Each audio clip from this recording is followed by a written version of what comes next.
A growing debate now over whether the government should be allowed to decide the kinds of grocery items that are purchased with food stamps. One Florida state senator says that there are already limits to what items someone can purchase with food stamps, but she now wants to extend that rule to also include limits on junk food. Take a listen.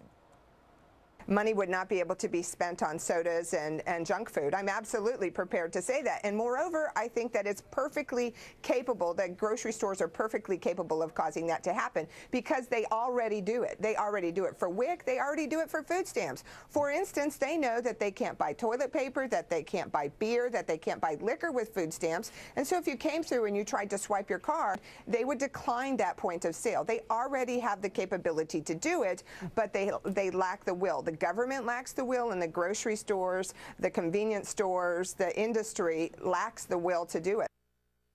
Here now for a fair and balanced debate, Mary Walter, a radio talk show host, Santita Jackson, a Fox News contributor and also radio talk show host. Thank you both for joining us. Thank you. Thank you. Hey, Heather. Hello.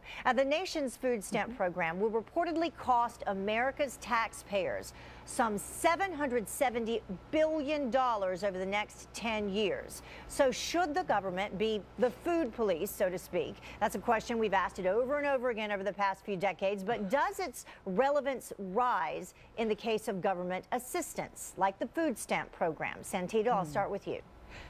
Well, you know, I think we can all agree that we want government to have our backs, but we don't want them to be on our backs.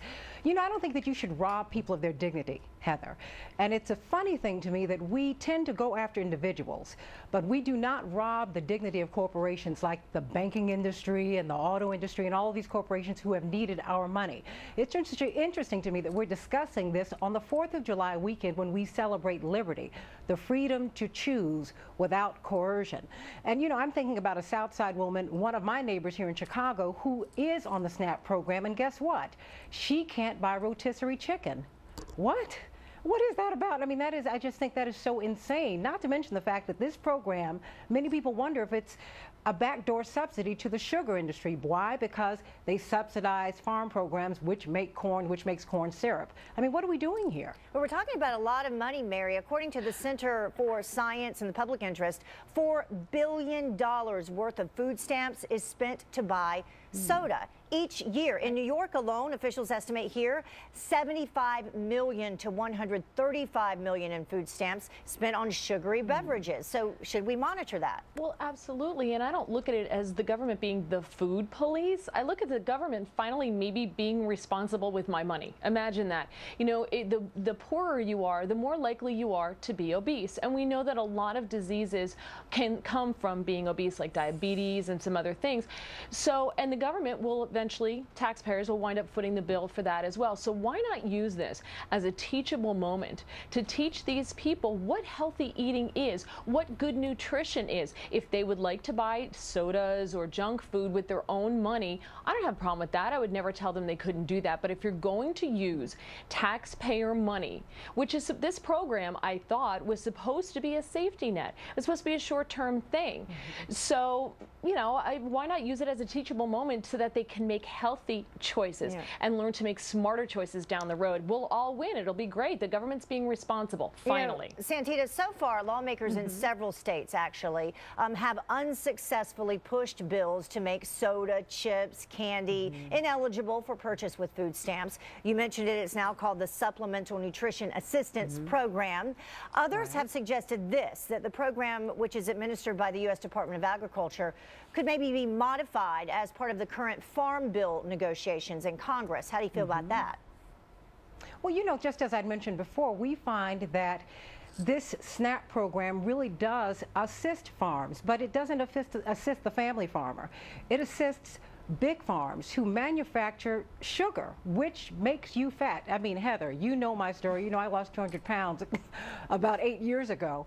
And so I'm very, very sensitive to sugar. And I know that sugar does make you fat. There is no question about that. The scientific evidence is there.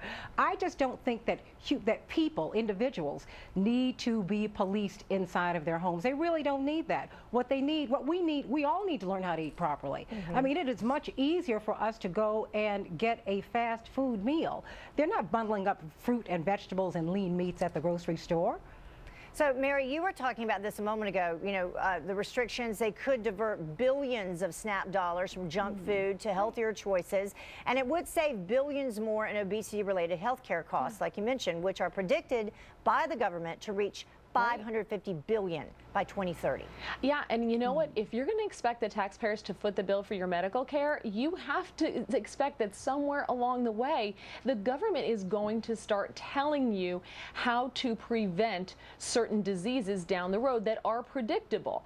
And certain things like if you are obese, I don't think it's that far of a stretch then to have the government tell you, no, then you can't have this, this, and this, especially if we're paying for it. It's ridiculous to subsidize, and I agree with Santita in the sense that I do think that a lot of it is lobbying and it's not necessarily the best interests of the people at heart here. I agree with her on that. But the government should have the right then to say that if we're going to be footing the bill for your health care, we're going to try to prevent as much injury to yourself as we possibly can along the road. I don't think that that's terrible and awful. If you're paying for it yourself, knock yourself out. All right. That has to be the last But word. you know, Thank you both don't so criminalize much. the obese. Let's stop criminalizing fat people. Hey, Let's I was stop there, it. Santita, I was there too. I'm with you on that All one right, too. Mary, Santita, thank you both. We appreciate you joining God us bless today. you. Thank you. Thank you. Bye-bye. Happy